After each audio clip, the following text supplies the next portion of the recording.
Hi, it's Jason from Fraser Valley Rose Farm, and today I wanted to give you my updated recommendations on how you should be fertilizing your roses for the home garden.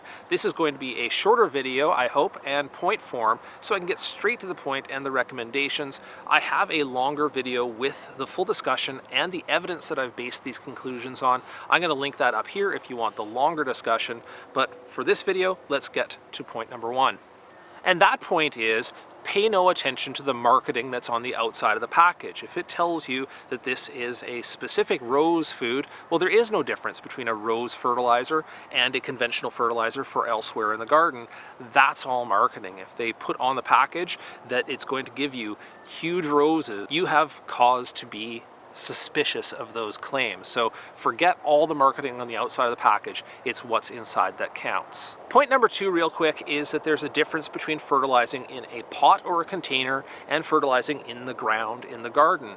In a pot, in a potting soil, you're assuming that you're giving the plant all of the nutrients that it needs for its complete cycle of growth, whereas in the ground it actually has a bunch of those nutrients already in place. So the first formulation I'm going to talk about here is what you should be using for plants in a pot or a container, because it's simple. You're going to give the plants everything they need.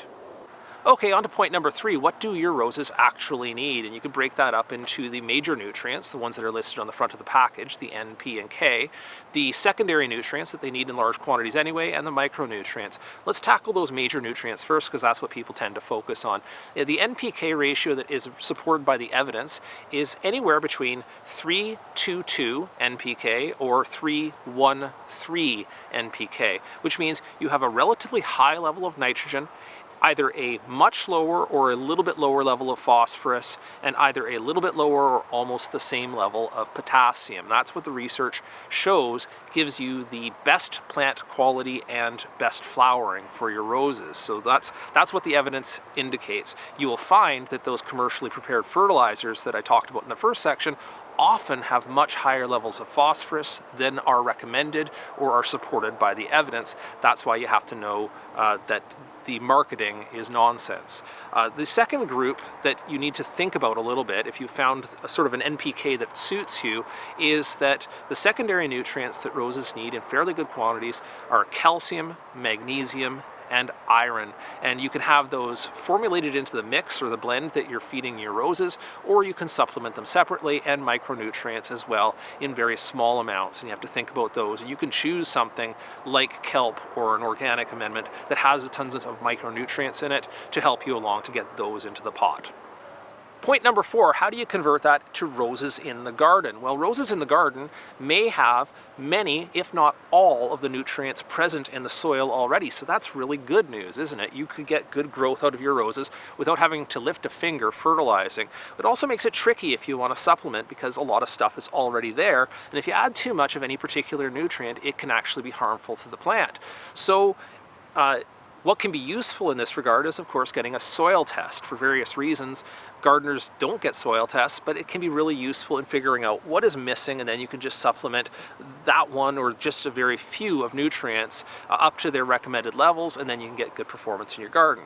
If you're not getting a soil test, what I would recommend is focusing on organic amendments, bulk organic amendments like manure, compost, alfalfa, which tend to be a little bit higher in that nitrogen, which we know is the nutrient that is most necessary to promote good growth and flowering, and is also most likely to be missing from the soil. In any case, those bulk organic amendments, if applied judiciously, can improve the condition of the soil while they feed your plant. So it's kind of a win-win overall. If you're not going to go with the solid bulk organic fertilizers, you could go with something like a liquid fish fertilizer, which also bumps that nitrogen level. It has an NPK of 4:1:1 and can improve the performance of your roses.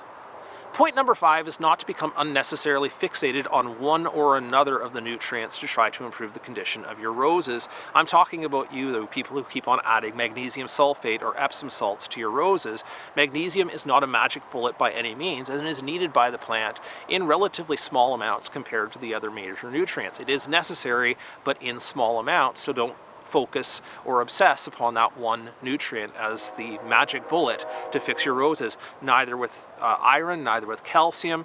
Point number 6, and my final point for this video, is to beware of the imposters, or the liquid solutions that are posing as fertilizers. They may have things on the side that says it's a plant vitalizer, or a plant vitamin solution, a soil conditioner, or a compost extract. Those are buzzwords that you should be very cautious of, because they offer very dubious value for money in terms of what they'll do for you in the garden. Have a look at the ingredient panel, the guaranteed analysis, the NPK, and if there's not much there, it won't do much for your plants in the garden. That's the bottom line.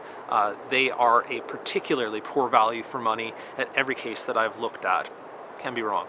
All right, that's everything I had to say on fertilizer. I hope you found it useful and quick. And if you have any questions, please feel free to drop comments down into the bottom of the video, and I'll see what I can do to help.